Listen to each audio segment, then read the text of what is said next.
Hey everybody, it's Frank with Patriot Performance Shooting, and what I'm going to talk to you all about today are upgrades for my self-defense pistols.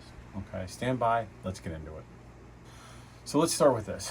My self-defense pistols, I have primarily 3 self-defense pistols. One is my home defense pistol, which sits in a safe in my house by my bed.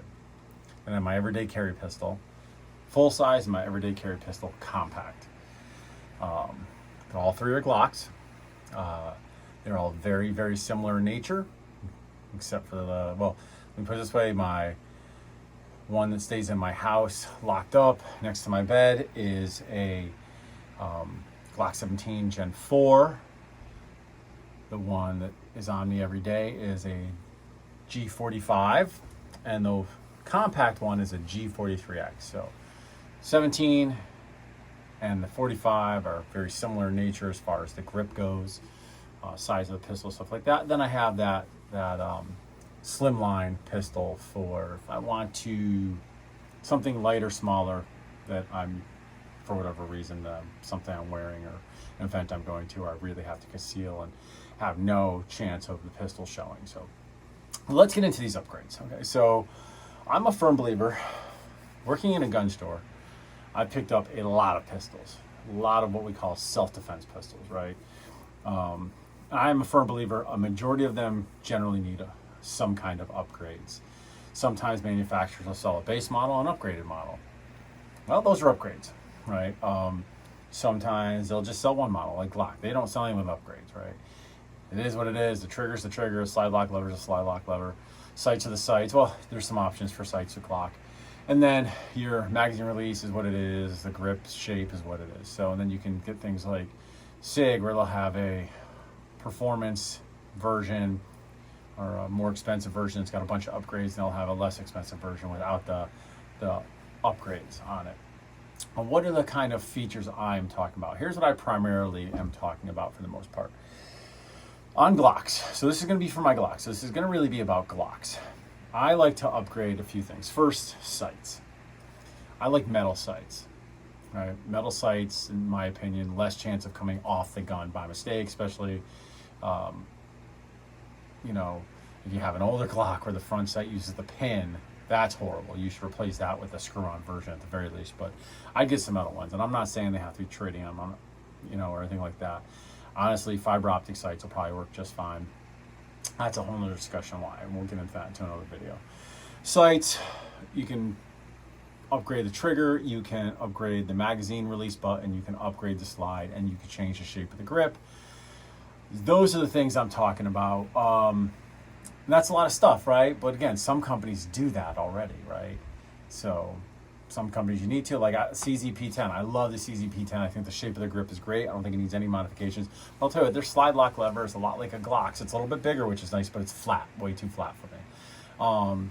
SIG, you can buy their standard 320 compact, or you can buy the 320 compact X carry, right? Which is a much more ergonomic, has a bunch of different design features on it and stuff.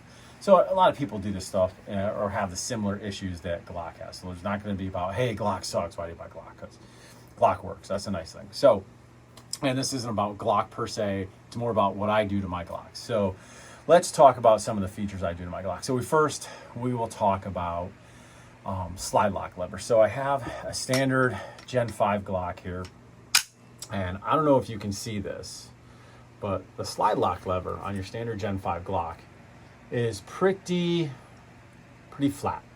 Can you manipulate it? Yes, it's completely within the realm of being manipulated, but I like something that gives me a higher probability of ensuring I hit the slide lock lever after doing an emergency reload.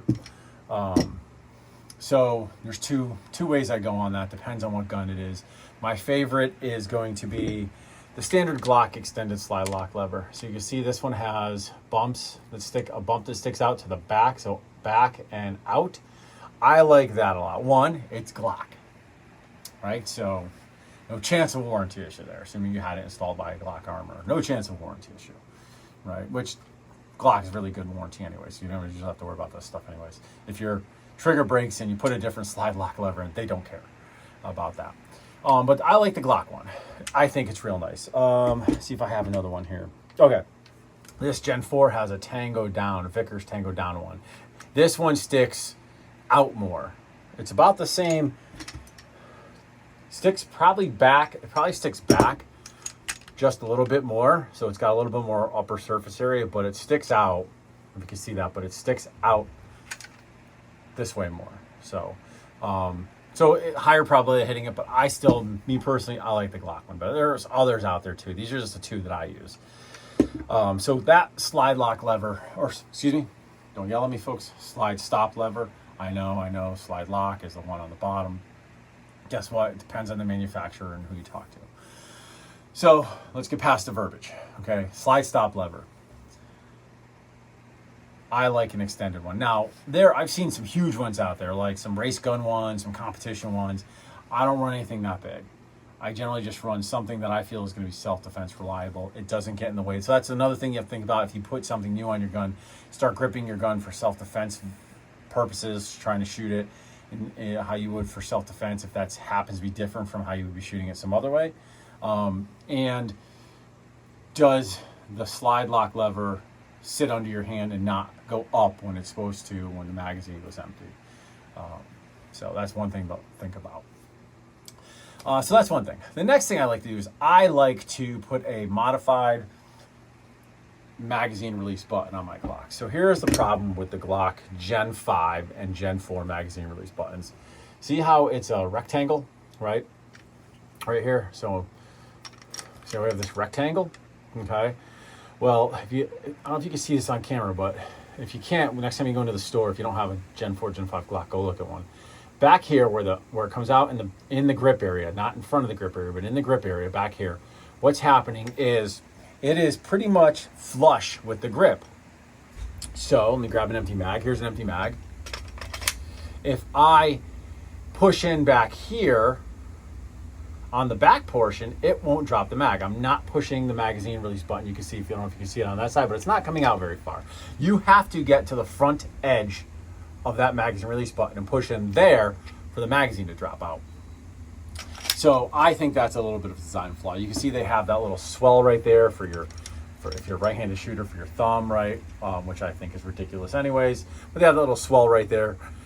And I think if they got rid of that swell and they made a little divot in there, they'd be doing much better. I've seen a bunch of grip modifications that the companies do to put that little swell in back here to help you, if you do hit the back edge, have a higher chance of dropping the mag out.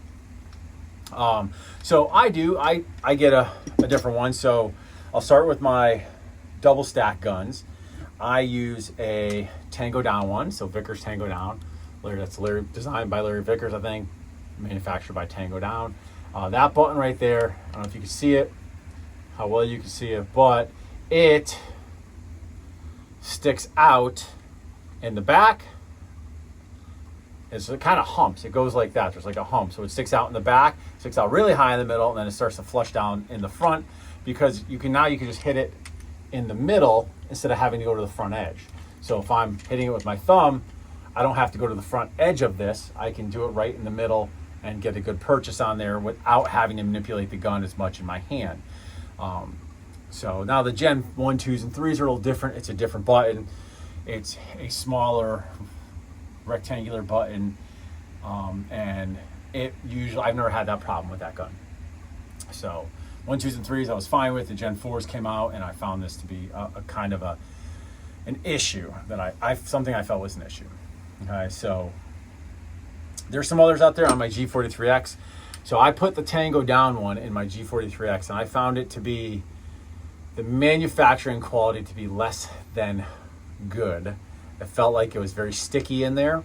I did not like it at all, so I brought it back, returned it, and I bought a different version. I have no clue who makes this one, but I bought a metal one right there, and it sticks out. You can see that, but it sticks out more than the standard one sticks out in the back area. So, which is nice. So I can hit that without having to go to the tip. I can hit it in the back and get the magazine to release. There's the magazine, hit it in the back, falls out just fine. So those are two of the different magazine release buttons that I like to use. I did put a slightly extended one on my old G1, 2s, and 3s when I had those. It wasn't very big, just a little bit more than the standard Glock one. But I did put one on there, but it was small. Like, I've seen some ones where you can screw pieces on. Some of the Canic firearms come with larger versions of the magazine release button, which is a nice feature. The fact they give you several different versions, right? Because it can be kind of a competition gun or some of their models or a self-defense gun. Man, if you put the large one on there or the medium one on there, there's a chance when you're gripping that gun or under stress, if you're running a gun or something, or you get into a fight, you go to the ground or you slip and fall with your gun, that magazine button could get hit and eject your magazine. So it's a big button. I've seen people do that to their Glocks. We had a guy that did it to his Glock when I was still a police officer in armor at my police department, and we nixed that because we knew it wasn't sound, and he was like, it makes me faster. I'm like, it makes you faster, but it also has a much higher chance of you accidentally ejecting it. So we have the slide lock lever and we have the magazine release button. Those are the two that I generally try to encourage most users to do right off the bat because they're cheap upgrades.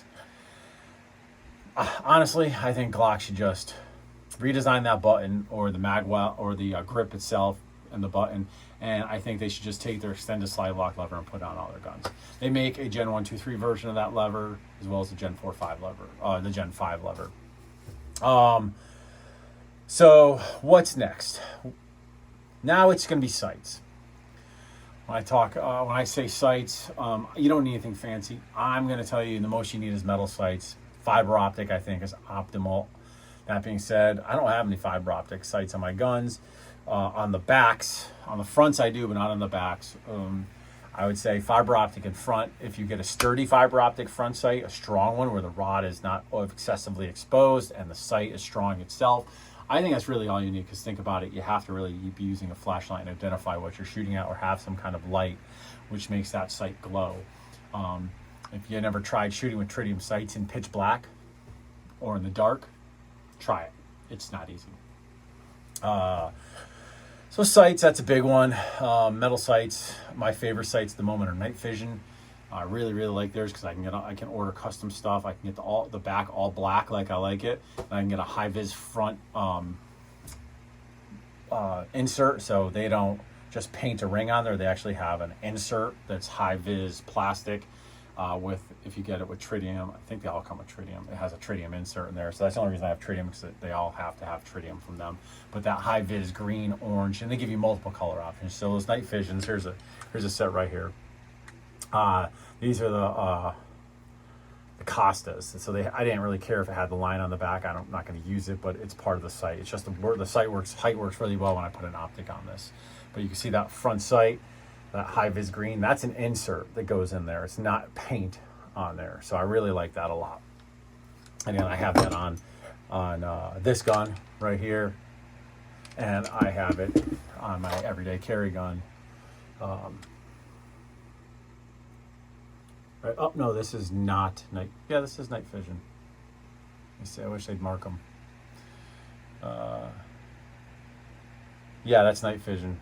So the front is just a little bit smaller, the dial on the front. So that's what I'm going with. I mean, I used to carry any number of stuff most of the time with Trigicon, but these night visions I really like a lot. And you can do a lot of customization on their website with them. All right. What else? So we've got slide lock lever, slide stop lever, excuse me, stop yelling at me. We have the magazine release button modification. We have sights modification. After that, the next thing I would modify in a Glock handgun, that I don't think is a necessity, but if you're a good shooter, it can make you a better shooter, is the trigger. People are like, you don't need to modify your combat trigger, all this stuff. Man, anything that gives you an edge when somebody's trying to kill you or somebody else and you're under an extreme amount of stress is a good thing, right? And I'm not saying you need a light trigger.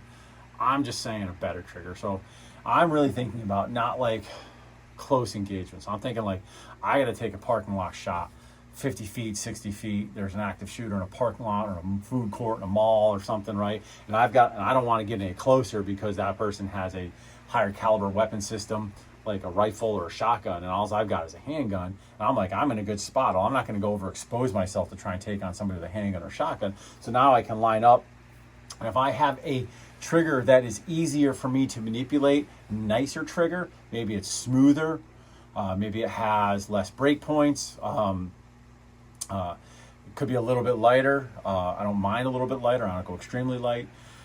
But if I have a better trigger I can manipulate easier, it's going to give me a higher probability of succeeding. Okay, so you need to be good with your trigger. Start with your stock trigger, and once if you upgrade it, I'm fine with that. It's just going to make it easier for you to be better with it, and doesn't mean you're bad just because you have to put a good trigger in there. So a good trigger can just make you better. So I do a lot of triggers. So I started with like probably like a lot of other people did. What do I have? So here I have an agency.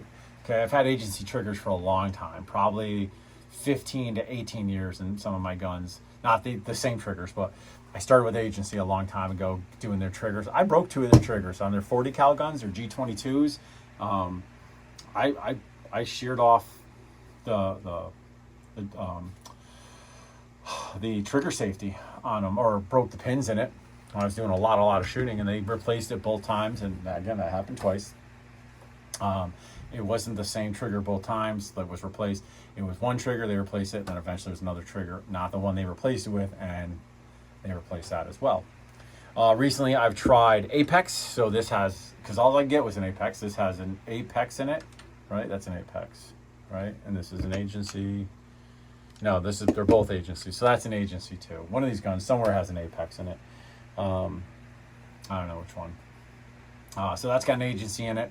I do have an Apex trigger. I like it. Like the agency, I like the Apex. This one has a trigger shoe by somebody else. And I'll be honest, it's got a polished trigger bar in there. Now, I'm not polishing the whole trigger bar.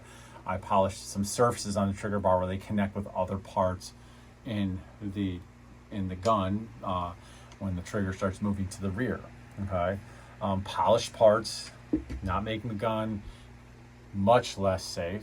Could make it a little less safe, sure, if you did excessive polishing, but a really light polish of a couple parts are like really light, and it just smooths things out, because the way Glock manufactures their stuff, they don't do much to it, it seems like, after it's manufactured.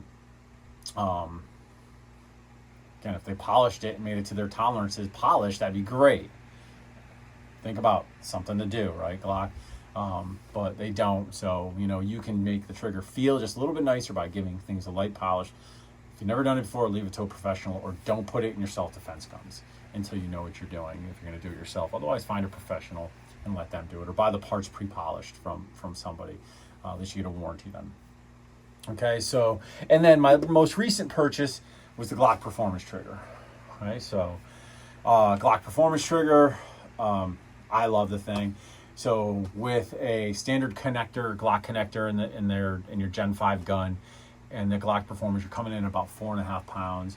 Most of my standard Glock Gen 5 triggers are coming in about 5.5 to 6 pounds of pressure. This is supposedly coming in at 4.5. I tested it. I was 4.5, a little bit over 4.5, a little bit over 4.5. I'm talking just a little bit over 4.5 on a wheeler when I tested it. And I think it's a really nice feeling trigger. They say it's not for duty use. I don't know why. Probably lawyers or something. I don't see why you couldn't use this trigger for self-defense. I mean, for duty use. Self-defense, use what you want, right? As long as you got somebody good to defend you in court, you're fine. Call me, I'll come defend you in court. You won't be cheap, but I'll come defend you in court. So Glock trigger, the performance trigger, I really like it a lot. I do put minus connectors. I buy Glock minus connectors, and I put them in my guns on my standard Gen 5s, so it's taking it down by like a pound. This one, I have one. I don't have one in that Gen 5 that is my carry gun with that performance trigger in there. I'll probably put one in there eventually. Right now, I haven't done it. So trigger. So we have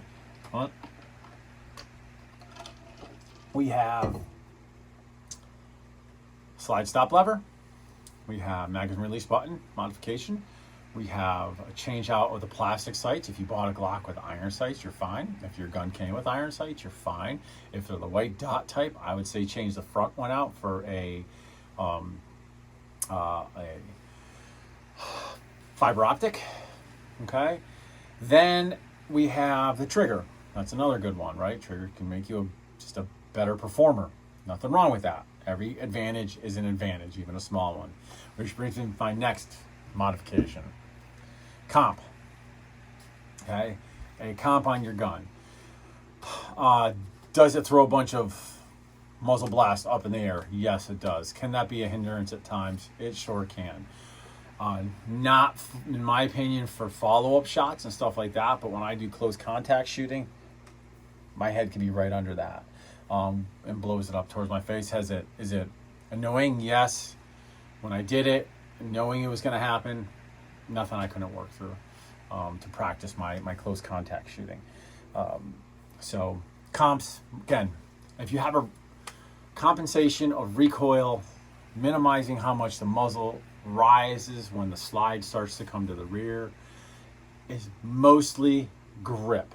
Okay, it's mostly grip, right? But if something helps you and it gives you even a 3% advantage, why not, right? If somebody's trying to kill you or somebody you love, every advantage counts. So what else? So this is a Radian afterburner, and it comes with Radian's barrel, which is supposed to be a precision barrel. I mean, the Glock barrel, the Gen 5 Glock barrels are supposed to be precision barrels. I'm saying, what makes it a precision barrel? A Glock ones, and I'm assuming this probably works the same way. They have a tighter chamber tolerance. So what happens is when you have a tighter chamber tolerance, when the cartridge is sitting in the chamber and the gun goes bang, there's less room for you to lose pressure out the back of the gun, backwards. Which then, since you're not losing some pressure compared to maybe your non-performance Glock barrel, you're going to get an increased velocity. Increased velocity generally means more stabilization of the round. That's the way it was explained to me for the Glock barrels. I'm assuming that's maybe besides a coating or certain kind of rifling, in other companies' barrels, maybe that's what they might mean. But as far as the Glock barrel goes, that's what it means. But again, I have this one has the Radiant barrel that comes with the afterburner. I really like the afterburner. So why the afterburner? Because I live in Connecticut, and in Connecticut, you put a threaded barrel on a handgun, it becomes an assault weapon, right? Stupidest thing you heard. I know. We're fighting it. Okay, so don't get on me like okay. So it is what it is. I prefer if I do a self-defense, if I have to use my gun in a self-defense situation, that I not go to jail for having an assault weapon, even though my shooting was justified. Okay. So this one uses a taper pin to mount onto the barrel.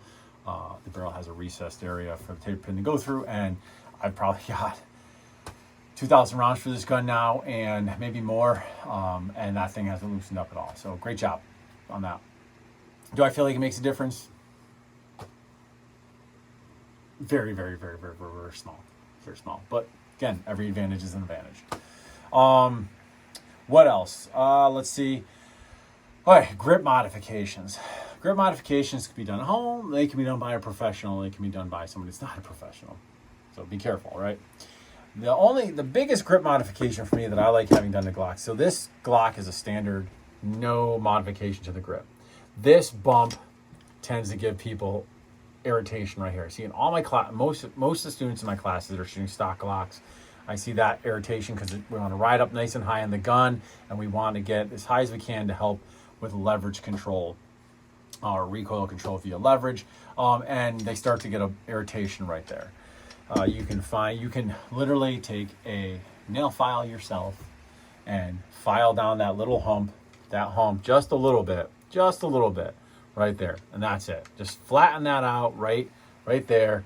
Don't have to do both sides. Just if you're right-handed shooter, the right side. If you're left-handed shooter, left side. Where this part of your knuckle sits right there. So that's all. That's the minimum, right? Or you can go full bore and have custom stippling job and high cut, all the other stuff on there, like I did on my 19 here.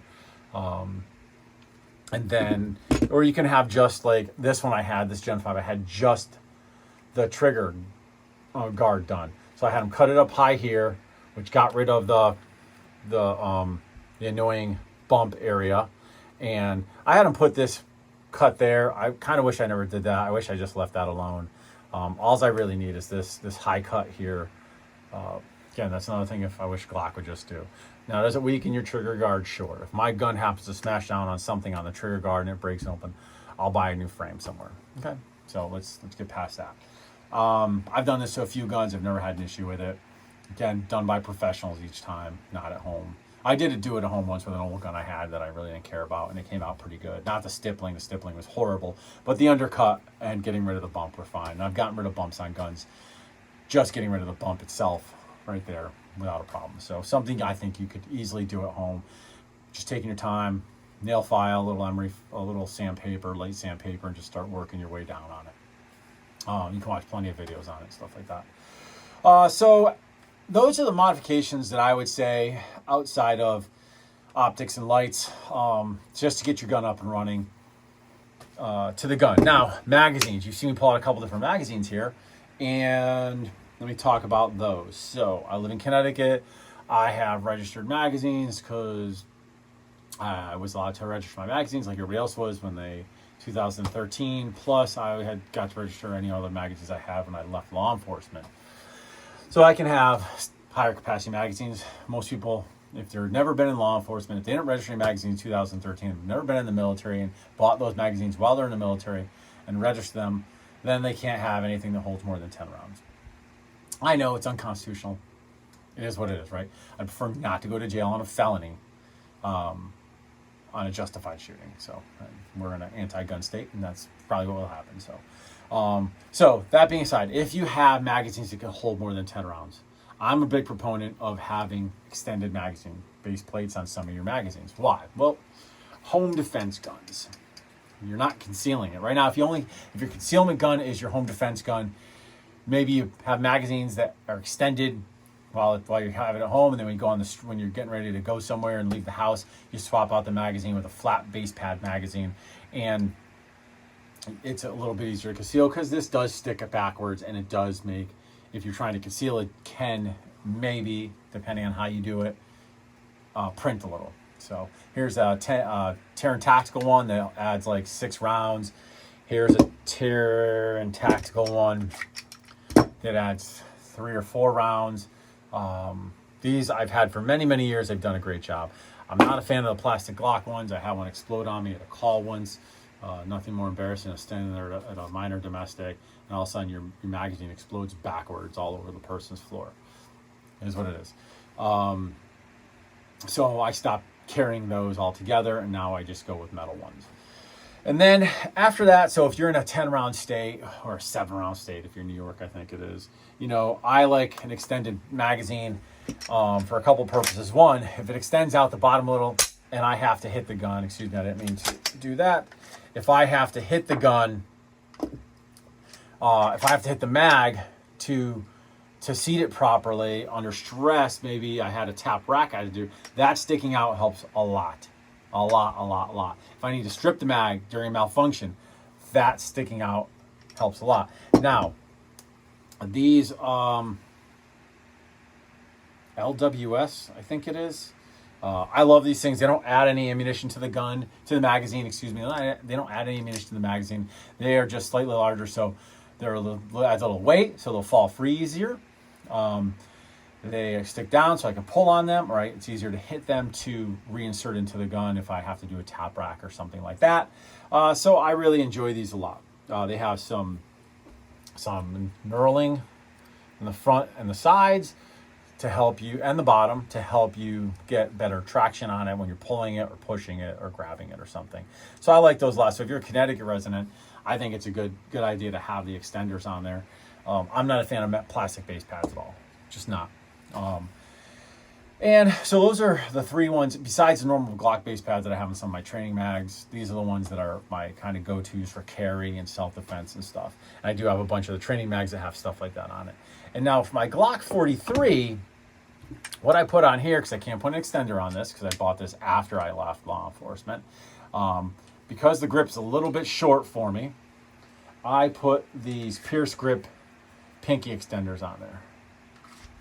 So it lets me See how my I don't know if you can see that, but my thumb sits just over the bottom of the magazine well. So that helps me have a little bit of something so I don't feel like my thumb's starting to hang out. My pinky, not my thumb, my pinky's starting to hang out. Because when you're gripping, where's a lot of your strength coming from? Your pinkies, right? So it's important to have the pinky on the gun. If your self-defense gun, if you can't get your pinky on it, probably not a great thing unless it's a very specific, you have a small gun for a very specific reason. So that's some of my modifications to the gun. You notice I don't put any extended back straps. Well, I shouldn't say that. This gun is one I don't really use. I do have an extended back strap on it, a Glock extended back strap. I just haven't gotten around to taking it off yet. I used to get slide bite on Gen 3s. They came out with the Gen 4. I wasn't getting it as much, but I probably got it a little bit. So I was like, I'm put the back strap on there because that's beaver tail. This one, I had the beaver tail melted into the grip when I had the modifications done. Now I don't use it. I don't get any slide bite with the Gen 5s or my Gen 4 gun for that matter, because I kind of changed my grip a little, driving my thumb up like that. I'm not kind of coming up as high on the gun anymore. Back there, I'm kind of, the way I grip the gun is slightly different, so I don't get the slide bite anymore. Those are my mods to the gun and the magazines to make it a better performing firearm for me for self-defense purposes. You guys have something you like, something you use, hit me up down below in the comments. I've tried and used a lot of stuff that I just don't use anymore, or was belonged to friends or coworkers or something. Hope you guys enjoy this. If you have questions about any of this stuff, hit me up in the comments below. Hey, remember, please like, subscribe, share. Much appreciated. Just getting that whole algorithm thing going, and keeping the channel positive and keeping the channel fun as well, right? So part of shooting guns and owning guns should be, they're fun, just like any other tool that you have. It's also a sport. You should try to have some fun too. So this is Frank with Patriot Form of Shooting signing off. I want everybody to get out, practice, take some training classes if you have guns for self-defense, increase your performance levels, okay? That's super important. Remember, we're not going to rise to what we think we might do. We are only going to stop where we are trained to. So you're not going to rise up to here. You're going to stop here if this is all your training has brought you to at this point. So just understand that, have a concept of it. Okay, everybody, stay safe, stay free. Talk to you later.